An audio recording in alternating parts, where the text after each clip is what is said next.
All right, appreciate you guys hanging out with us here on HailState.com. I'm Bob Karsken from the HailStateBEAT, and let me make sure I get this right. Niel Stopczynski. Stopczynski, correct. Stopczynski, correct. Well done, well done. You've done your homework. Yeah, well, you know, I try to do a little bit. The recruiting coordinator at Mississippi State. I got the title right. Assistant recruiting coordinator.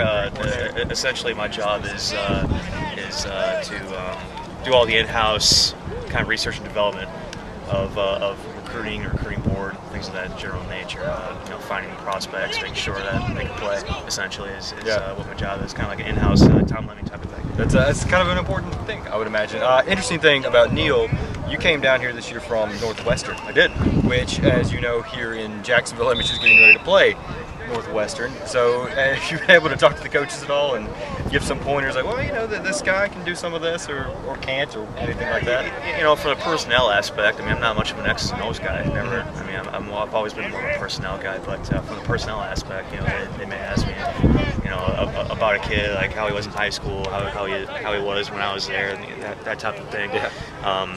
But you know, these guys do a good enough job of game planning and you know, being able to scheme, and so I believe they've seen everything that they need to see on this team, you know, through the video they've acquired from Northwestern's video crew. How'd you end up from, you know, what were you doing at Northwestern, and how'd you end up? I was doing a lot of things at Northwestern, essentially everything you could possibly do. I did recruiting, I did operations, I did video services, so you know, a jack of several trades, if you will. But you know, Coach Fitz up there knows you know, Coach Mullen down here really well, and when the job came open, I asked Coach Fitz if he still had the relationship, if he can kind of see what was going on, and you know, both sides got to talking, and you know, one thing led to another. Came down here for the interview, got the position, and between finding out about the job and starting the first day, that was about a 3-week transition. So it was fast and furious, but you know, you gotta do what you gotta do. I'd say that's one of the things I was going to ask. You know, we talk a lot about how Coach Mullen and Coach Fitzgerald are friends, and you know, they've mentioned that before. Is that something I guess the staffs were aware of? I know they've said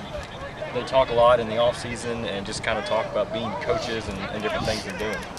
Yeah, you know, they're very aware of what each other does, and you know, basic principles of how, you know, each of the programs operate. And so there's a general familiarity there. I think that it's going to help probably both sides. To be honest with you, it's probably going to help both sides kind of game plan a little bit. But you know, I guess it's always easy, you know, playing against you know, someone that you have a good relationship with, knowing that, you know, it's going to be, you know, fair ball, and you're going to play against a good opponent. Yeah.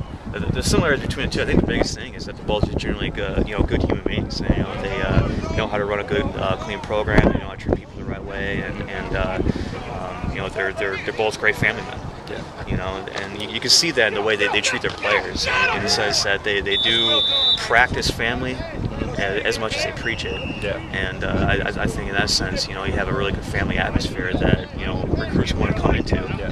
And you know, when I got down here, I was really pleasantly surprised by how all the coaches kind of took me in, and you know, everybody is really coming on the same page with everybody, knowing things, everyone's, you know, bigger or better than anybody else. I mean, the atmosphere down here is very family-like, and it's really fun to be around. It's a great time down here. I'll tell you things that are not similar. We in Mississippi know that it's sometimes a different world.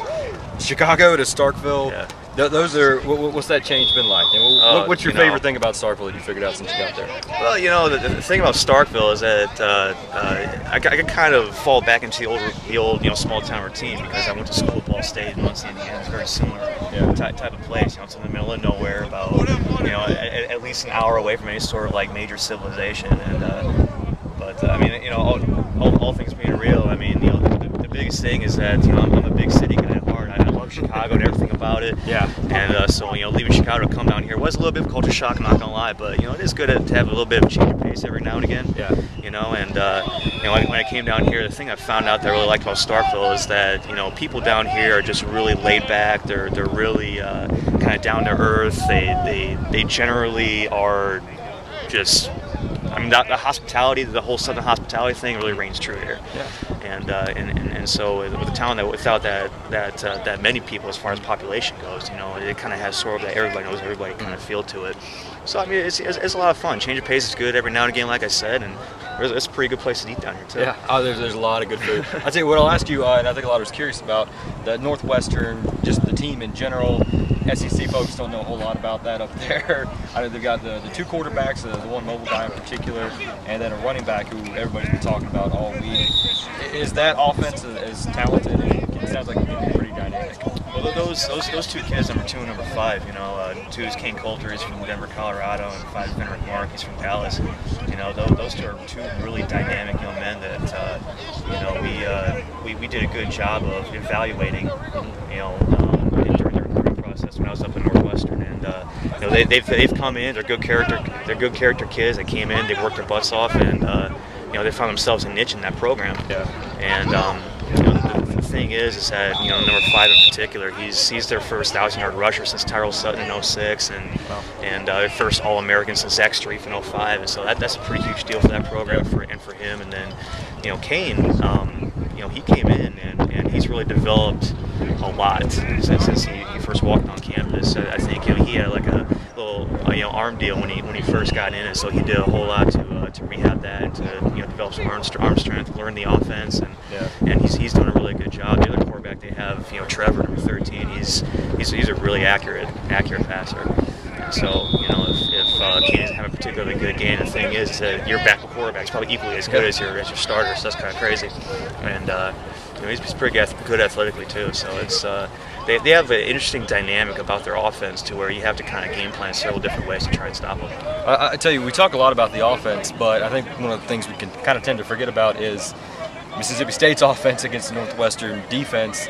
Obviously, you know as much as anyone about those two sides. What does that matchup look like to you? Is it favorable for MSU? And what should we know about Northwestern's defense? Well, the thing about Northwestern's defense is that no one on the defensive side of the ball, I think, is really going to just absolutely blow you away athletically. But the thing is that the way that they win defensively is that each and every single one of those guys are coached to play with great motor and phenomenal technique. And so that's what they do really well, is that they do their jobs really well. You know, and so they always put themselves in great position to make plays. They make big plays. They play hard. They play tough. They play strong. They're physical.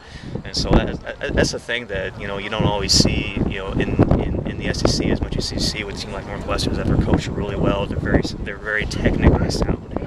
And I'm not saying that to say that you don't get that in the SEC, because you do. I mean, I've seen some ridiculous defenses down here, but you know, the thing that really, you know, makes them successful on that side of the ball is just the way they play, which is, you know, with great motor, they're relentless, they play hard, they play tough, and then they play the way they're coached. It's very technically sound. Well, again, Niel Stopczynski, I get that right? Stopczynski, yep. Yeah, there we go. 2 for 2. That's not bad. 2 for 2, yeah. Batting 100. Appreciate you talking to us. Yeah, there you go. Appreciate y'all hanging out with us on HailState.com. We'll have plenty more throughout the week.